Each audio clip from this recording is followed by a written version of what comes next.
pour la première fois en 3 ans d'MX Test, je t'ai senti très fébrile.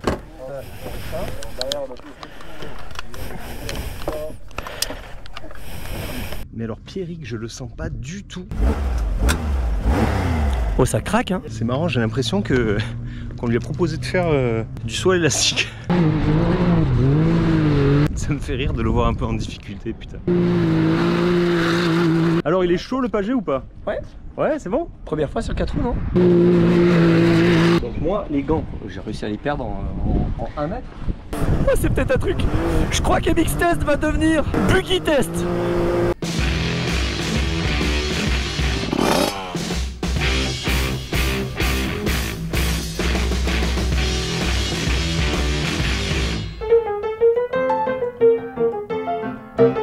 Pierrick, j'ai 1 minute pour te dire qu'il faut jouer absolument à notre jeu concours pour remporter notre sprinter full équipé, full aménagé, hyper beau. Pour ça, c'est très simple, il suffit de se rendre sur mxtest.fr et d'acheter, Pierrick, le t-shirt. Je le porte. Franchement, vous avez 5 propositions de 1 à 5 t-shirts. Plus vous achetez de t-shirts, plus vous remportez de chances de gagner ce camion. Et en plus, il est canon. Alors Pierrick, on a profité de ce petit trip à Dubaï, trip émirati, pour tester notre premier véhicule off-road 4 roues. Deuxième 4 roues, mais par contre c'est la première fois qu'on va dans le tout-terrain. Ouais, là c'était bon, c'était logique surtout. Et surtout que tous les pilotes moto ont tendance à se rapprocher du SSV parce que de par les suspensions, de par les roues, de par la puissance, de par le couple, de par la possibilité de sauter, de glisser avec, franchement on a vu qui dessus. On a vu tous les meilleurs pilotes de rallye essayer un petit peu. Antoine Méo est parti au Dakar cet hiver avec. On a vu Mathias Bellino faire le foufou avec. Lucien en a acheté un, voire il en a acheté 2 déjà. Il n'y a pas plus proche, franchement, de la moto tout-terrain qu'un SSV. Alors on a pris cette fameuse route, toujours la même, qui quitte Dubaï et qui part en direction de l'inconnu à travers les dunes. Et puis notre pote Philippe nous a organisé une petite après-midi chez Monster Experience à Dubaï. Donc c'est une boîte qui fait de la location principalement pour les touristes en fait. Ouais, C'est-à-dire que tu es à Dubaï, tu as envie de te faire le fun dans les dunes, tu vas chez Monster Experience et tu joues ton SSV. Vous connaissez tous hein, les locations de quad pour se promener. Bah là tu multiplies tout par 10. Donc les engins ils font 10 fois plus de chevaux. Voilà. Le spot, franchement, pour se promener, il est 10 fois plus gros. Exactement. Et même les locaux, hein, tu as vu, c'est canon. Hein. La petite salle climatisée pour les expériences. Tu as même un endroit, si tu veux, pour boire un coup. C'est vraiment tout XXL.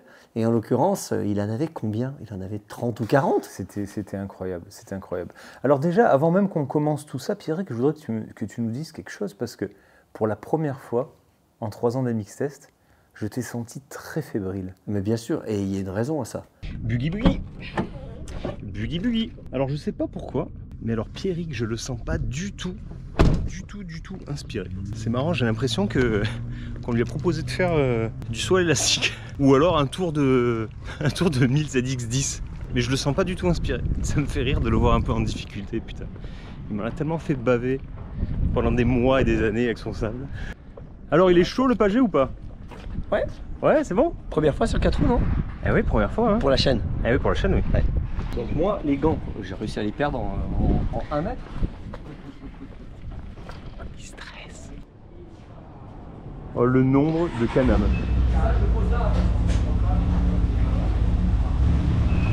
Il y en a, mais un nombre à perte de vue, quoi. Genre, il doit en avoir 50, c'est abusé.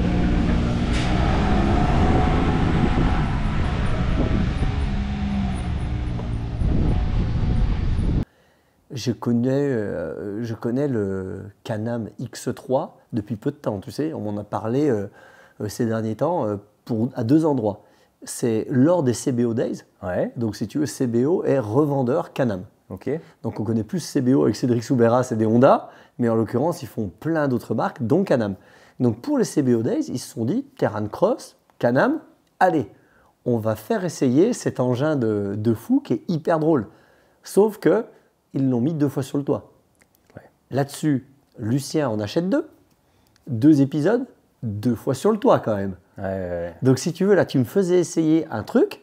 Où tu sais que tu peux... Ah bah apparemment c'est un piège. Apparemment, il y a de la puissance, il y a des suspensions, apparemment tu peux faire plein de trucs, mais tu peux surtout te retourner avec parce qu'on n'est pas des pilotes. J'ai envie de te dire que Stéphane Peter Hansel qui monte dedans, j'ai plutôt confiance.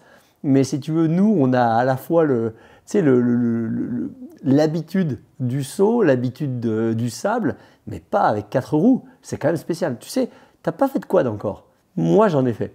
Rouler sur un terrain de cross, tu sais, où la roue avant droite prend l'ornière, la roue avant gauche prend le trou, l'autre, la dernière, elle glisse, et celle-là, elle est en l'air.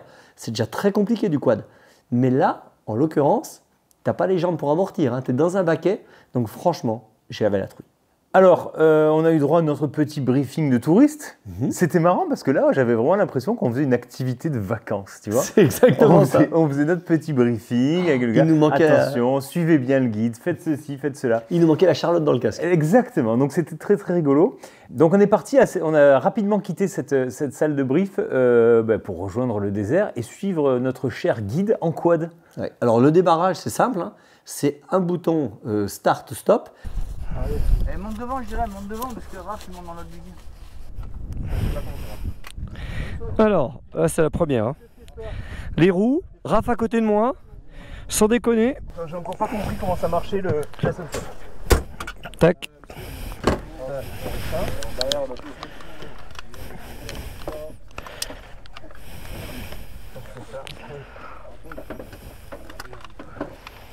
C'est parfait.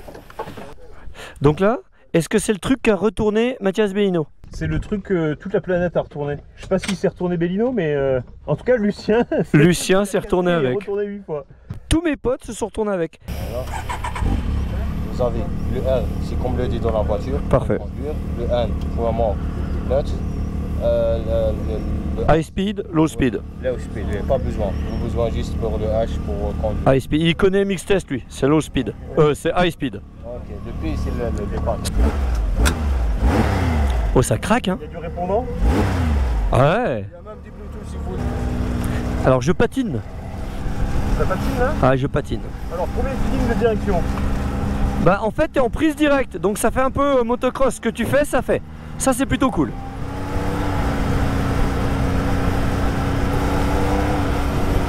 Il y a un petit côté auto-tamponnante, tu sais, avec juste deux pédales, et un guidon un peu en prise, ça fait très auto-tamponnante. Hein. Moi, le premier souvenir qui me revient, c'est ça. Ah ouais. Le truc il bouge, t'as vu, c'est impressionnant. Ouais, ça a l'air de répondre, hein. Ouais, c'est quand même assez raide, hein. Ouais. L'engin, quand tu le regardes, avoue qu'il ressemble plus à un engin de trial auto, Ouais. tu vois, que Formule 1. En tout cas, Tu as l'impression qu'il peut passer partout, mais tu n'as pas l'impression qu'il puisse aller vite ou sauter, clairement. Ouais, en tout cas, moi je trouve que c'est un engin qui impose le respect. Tu sens que c'est racing, tu sens que ça fait un peu cockpit. J'aime beaucoup d'ailleurs tout l'intérieur en plastique, mais tu sais, plastique dans le bon sens du terme. Tu vois, ça me fait penser aux montres G-Shock. Ouais. Tu sais, le côté incassable. Ouais. Tout est taillé, si tu veux, à la hache à l'intérieur. Moi, j'avais l'impression d'être dans un vaisseau de Starship Troopers, dans un truc un peu futuriste, dans un endroit futuriste. Il n'y avait rien qui me rappelait mes codes normaux. Et quand tu vois les barres, les arceaux, tu sens que le truc, il est quand même fait pour rouler un peu, quoi. Ouais, c'est ça. Alors on est parti sur les pistes comme des touristes en suivant notre petit guide qui lui était en quad. Puis, rapidement on a dû arrêter le guide en disant bon, on est mix test, on a besoin un peu de freerider quand même. Alors plus ou moins, parce qu'autant d'habitude, tu sais, en vacances, le mec part en jet ski devant, il se traîne, tu sais, tu te dis oh, j'aimerais bien faire quelque chose. Là, j'ai trouvé que j'avais du mal à le suivre, limite le mec en quad. Il n'avait pas de casque, et l'autre il roulait et tout. Alors je ne sais pas si en quad c'était plus facile, mais moi je mettais déjà bien du gaz, le truc il partait déjà bien en travers. Je me suis dit, pour un guide. Et attends, ce qui était fou, c'est que non seulement il allait vite, mais en plus il nous filmait. Oui, parce qu'on lui avait dit qu'on faisait une caméra. Avec le téléphone. Non, mais c'était assez marrant. Et comme tu l'as dit, il nous a arrêtés en plein milieu des dunes en nous disant, pour vous, vous avez le droit de faire ce que vous voulez. Parce que logiquement, tu dois suivre, pour éviter que les trucs se retournent toutes les 2 minutes, tu suis un parcours qui est déjà préétabli. Qui est sympa, hein, Ah oui. mais qui est préétabli. Et alors, en l'occurrence, il nous a arrêtés, il nous a dit, faites ce que vous voulez. Il s'est mis en retrait et il nous a laissé l'engin. Putain, alors là, je me suis déjà parlé un paquet de fois en moto en me disant fais pas de conneries, fais pas de conneries. Mais là, regardez, vous voyez le vidéaste là-bas? Il est là. Bah là... Alors, je sais pas bien ce que je vais pouvoir lui faire. Allez, Pierrick, fais des actions. Ouais. Eh ben, allez, go.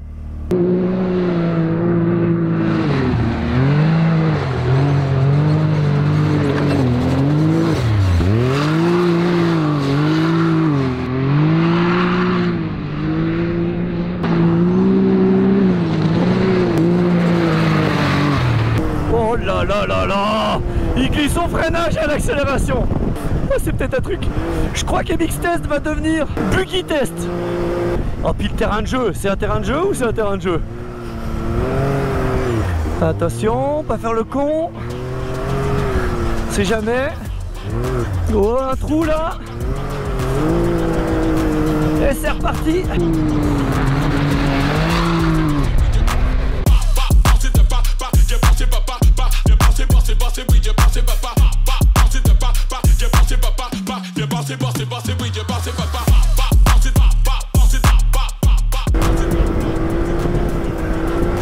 Alors c'est pas la vitesse hein, qui compte, hein. C'est vraiment le fait que ça glisse tout le temps, puis les suspensions qui avalent tout. Hein. Alors, raconte-nous. C'était toi des deux qui était un peu le moins chaud à aller faire ce truc-là. Et puis, franchement, au bout de, allez, 12 secondes et demie, oublié, hein. Bah, la peur de le renverser était toujours là, mais au moment où tu appuies sur l'accélérateur et que tu entends le turbo se mettre en route, donc c'est le sifflement. Alors moi, ma première voiture, c'était une Golf 1, et puis si tu veux, à la Golf 2, bah, j'ai eu un turbo dessus alors qu'il se mettait en route, tu sais, vers 3000 tours. Ouais. Donc la voiture, il n'y avait rien dans le cul, puis d'un seul coup, ça faisait et ben là, ça faisait un peu ça, mais de suite. Donc il y avait un coffre de dingue, et si tu veux, les crampons commençaient à tourner dans le sable, le machin partait. Quand tu freines, il part sur l'avant, quand tu accélères, il part sur l'arrière. Mais c'était des montagnes russes, donc moi, j'étais le pilote. Et l'endroit était tellement cool. Dès que tu accélérais, grâce au sable, il se mettait en travers, il partait doucement. Quand tu freinais, il repartait en travers dans l'autre sens. Tu pouvais monter, descendre. Quand tu freinais, le truc s'arrêtait. En fait, il n'y avait pas de piège. Alors, je l'ai juste appris un petit peu à mes dépens après. En fait, c'est au moment où tu commences à t'engrainer de plus en plus. Il y a un moment, quand tu arrives trop vite, si tu veux, tu te dis « Ah là, ça va être un peu chaud ». Et là, tu lâches l'accélérateur. Et donc, le truc a tendance à freiner avec le couple. Il y a du frein moteur. Et le truc, en glissant, s'enfonce dans le sable. Et tu sens bien que c'est à ce moment-là, quand tu es en travers et que tu lâches l'accélérateur, que le truc va se planter. Et là, il suffit quoi? D'une petite ornière, d'une petite bordure. C'est sûrement ce qui a dû arriver au CBO Days pour que le truc puisse repartir et faire un tonneau. Nous, en l'occurrence, le terrain est tellement plat qu'il n'y a pas ce problème-là. Et après, petit à petit, quand tu comprends comment ça marche, si tu veux, il suffit juste de garder toujours un petit peu de gaz. Ça ressemble à la moto d'ailleurs. Hein. Parle-moi du fait de passer des dunes avec un engin. C'est effroyable parce que la vision est pas terrible. Ah mais c'est pire qu'en moto. Ah mais tu vois rien du tout. Donc quand tu arrives sur la dune, non seulement tu ne sais pas si elle est plate ou creuse derrière, mais en plus tu sais que tu ne peux pas non plus rester à cheval entre les deux trucs. Donc tu dois à la fois faire un mouvement, tu sais, pour aller sur la droite ou sur la gauche de la dune. Et tu te dis toujours, il y a un moment, si je pars de l'autre côté, il y a 4 roues. Autant je fais des roulades jusqu'en bas. Donc c'est vraiment effrayant. Autant tu peux faire le malin quand tu es sur le plat ou en bas, autant quand tu arrives sur le dessus, eh ben, tu te dis toujours, si tu ne connais pas le circuit, franchement, qu'est-ce qui se passe? Et puis on regarde trop le Dakar. Tu sais, on a tous vu, comment il s'appelle, Sainz, arriver au-dessus, bon, pas très vite, hein. Et il arrive au-dessus et il y a un trou, hein. Et tu vois l'Audi qui part comme ça et qui tape sur le nez. Donc franchement, la bonne nouvelle, c'est que notre engin était bridé. Pas au niveau des chevaux, mais au niveau des kilomètres/heure. Justement, c'est pour éviter d'arriver trop vite, sauter une dune et puis de se mettre 50 mètres plus bas. Ce qui était le plus intéressant, moi j'ai trouvé, hein, c'était accélérer, freiner, glisser, accélérer, freiner. Toi, t'en as pensé quoi? Eh ben écoute, moi, j'ai retenu 2 choses sur ce jouet. Je peux pas le voir autrement. Hein. Ah, c'était que ça. Là, c'est le partage obligatoire. Hein. Il est hors de question. Là, c'est indécent, faut que je partage ça. C'est immoral de rester dedans. Sans déconner. Hein. Ça y est, là cette fois-ci, le rider, le pilote. Comment ça marche?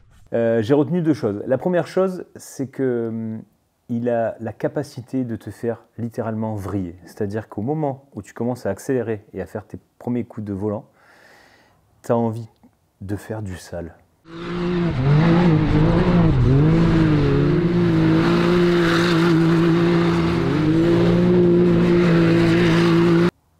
Mais vraiment, à la Lucien, quoi. Tu as envie de labourer les champs, tu as envie de mettre en travers, tu as envie d'être à fond. Et en fait, c'est hyper addictif et c'est hyper accessible. C'est-à-dire que, voilà, toi, comment on n'en avait jamais fait.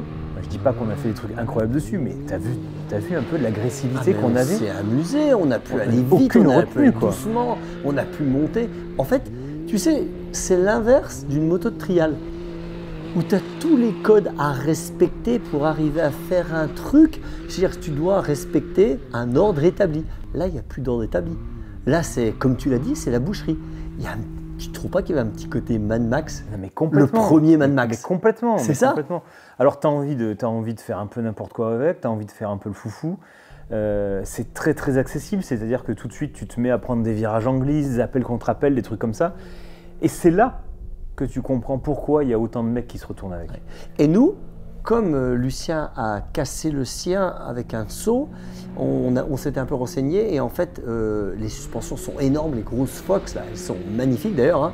Hein. Et on voit bien que les suspensions te permettent de faire un peu n'importe quoi. Mais il y a un moment, si tu veux, sur un terrain de cross, si tu te mets à plat, ce qui va casser, c'est les barres de roue, tu sais, Ouais. les triangles de direction. Voilà. Donc du coup, on n'avait pas envie, sachant que les gens nous avaient invités à essayer les trucs, on ne voulait pas casser quelque chose. Mais tu n'as pas eu envie à un moment, toi, de trouver une belle dune Mais le truc, c'est qu'après, et c'est de la toujours prendre plus. à bloc? Ben, c'est ça. Après, tu as Bah ouais. envie de partir dans le toujours plus. Et en fait, tu te dis, pourquoi tu vois souvent des gens se retourner avec? C'est pas parce que le truc n'est pas capable.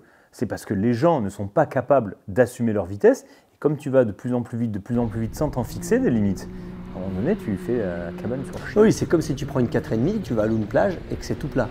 Exactement. Bah, tu vas pouvoir prendre de la vitesse, la moto est bonne, il n'y a pas besoin d'être très très bon sur un 4 temps. Hein. Ouais. Il n'y a pas le passage des vitesses, donc tu peux être au rupteur ou au sous-régime, ça va passer quand même. Mais il y a un moment, tu vas décélérer, la moto va faire droite-gauche et tu vas monter en l'air. Ben, c'est un peu de ça. Donc c'est pour ça que c'est sympa de l'utiliser, je pense, à cet endroit-là. Parce que c'était assez technique. Imagine si ça avait été plus rapide. À mon avis, on aurait pris peut-être trop de vitesse, on aurait fait une connerie. Droite, gauche, le machin commence à tourner, c'est possible. Si on avait été sur un terrain de cross, il y aurait eu peut-être une ornière ou un saut, on aurait fait une bêtise. J'ai trouvé, en toute honnêteté, et ça sera mon seul reproche, je pense, sur ce jouet, comme tu l'as dit, c'est un jouet, c'est que je pense que là où on était, c'était l'endroit idéal pour en faire. Eh oui, on n'a pas tous des dunes dans le jardin. Hein. Non, c'est juste ça.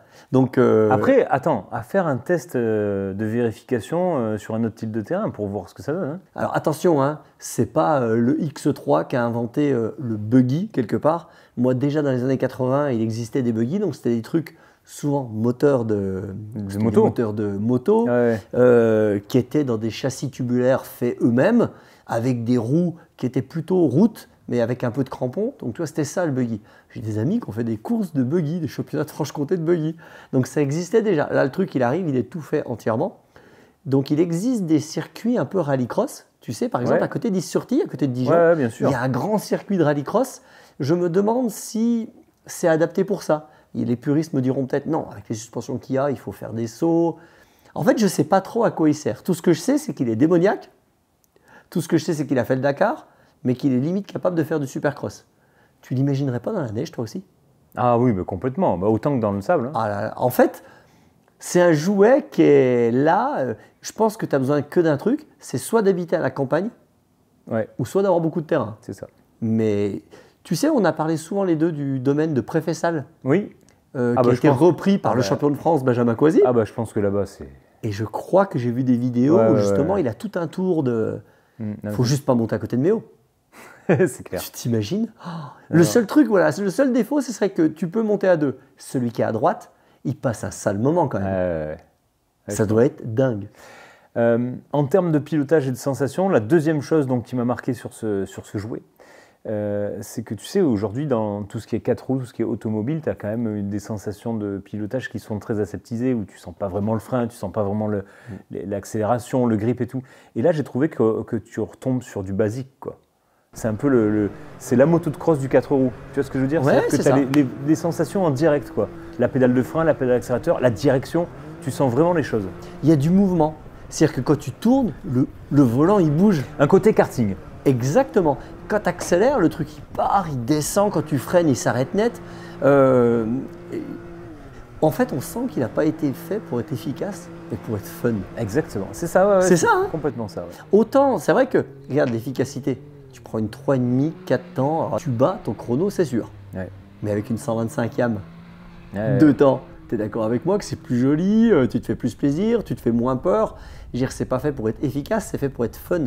Et ben, j'ai envie de te dire que le Can-Am, c'est exactement ça. Tu as vraiment l'impression d'être sur un jouet pour adultes, hein. Alors par contre, il a un prix le jouet pour adultes, hein. Ouais, c'est un petit peu plus de 30 000 €, c'est ça? À peine en dessous de 30 000 €. À peine en dessous. de 30 Alors, il y a 000 €. plusieurs options, évidemment. Ouais, alors celui qu'on avait, mais je crois qu'ils l'ont tous, il avait des grandes enceintes avec un poste Bluetooth, donc tu t'imagines le ride musique à fond. C'est assez dingue. C'est un jouet qui a été créé, j'ai l'impression, pour Glamis. Tu sais, Ouais, dans les complet, dunes, ouais. les Américains, ils doivent s'amuser avec ça. Je trouve que c'est un quad, mais accessible à tout le monde un peu. Alors parce que c'est simple dedans, hein. Il y a une pédale d'accélération, une pédale de frein. Ah ouais, c'est hyper basique. Ouais. Un enfant peut en faire de ça. Ah bah oui. Il faut juste rehausser parce que tu vois pas très on bien. l'a pas dit, hein, donc c'est un moteur 3 cylindres Rotax. Ouais. turbo, Mmh. 200 chevaux. Exactement. Can-Am, Canadian American, donc c'est la société, alors ça a été repris par Bombardier. C'est une filiale de Bombardier en fait, tout simplement. Alors ce qui est marrant, c'est qu'ils l'ont vendu à des Anglais, donc CCM, et du coup, comme ils ont fait faillite, ils l'ont récupéré ensuite. Aujourd'hui, il est connu beaucoup le Can-Am, tu sais, c'est pour l'engin à 3 roues qui est sur la Oui, route. Exactement, ouais. Il est vraiment connu pour ça. Et puis, mais là, franchement, le SSV, pour nous, on va dire crossman, on a tous le fantasme d'en avoir un. Franchement, Ah bah oui, non, mais c'est clair, c'est clair. c'est à la fois très cher pour ce que c'est, à mon sens, Ouais. mais à la fois essentiel. C'est ça, c'est-à-dire que c'est le truc que tu as après le truc, après le machin, mais, Ouais, mais c'est qu'il faut vrai. avoir. Ouais, Non, c'est quand même clairement pour un truc de fortuné. Toi, dans le Midi, vous avez, alors je sais pas si on a le droit d'y aller. Alors il faut savoir que c'est homologué. Ouais. On peut aller sur la route avec, mais en l'occurrence, dans le Midi, dans les chemins blancs là, waouh, ça Bah, doit là être où un c'est truc. carrossable et que c'est autorisé, oui, oui. Donc c'est pour ça qu'il y a les domaines qui existent pour ça. Aujourd'hui, c'est de moins en moins autorisé dans les endroits ouverts, mais franchement, c'est fait pour un domaine. Et des domaines, il y en a beaucoup en France, hein. Oui, il faut connaître, mais c'est vrai qu'il y en a. Exactement. Alors comment on fait si on veut s'en acheter un? Bah, on a contacté CBO qui est revendeur.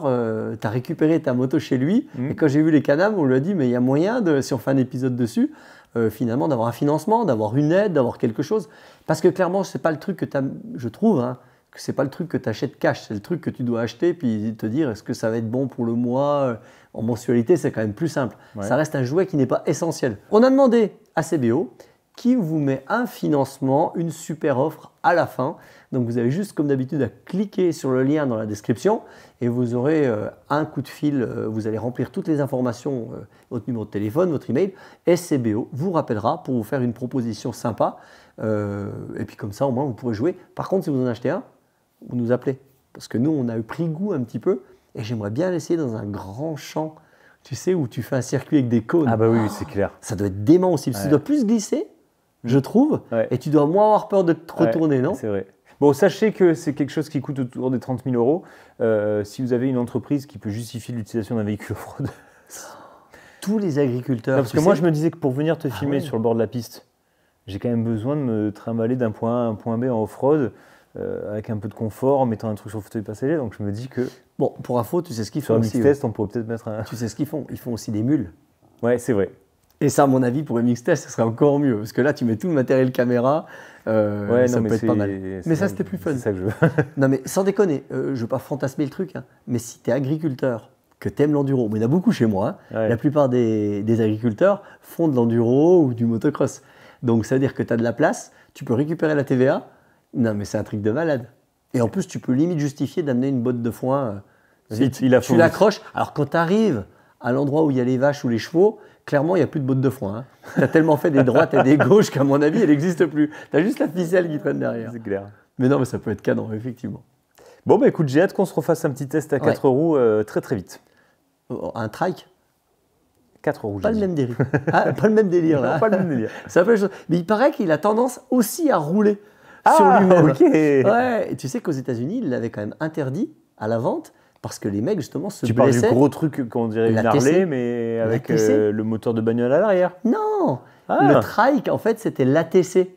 Tu sais, les gros pneus en Ah, le on Honda dirait. rouge là. Exactement. Il d'accord. existe dans toutes les marques.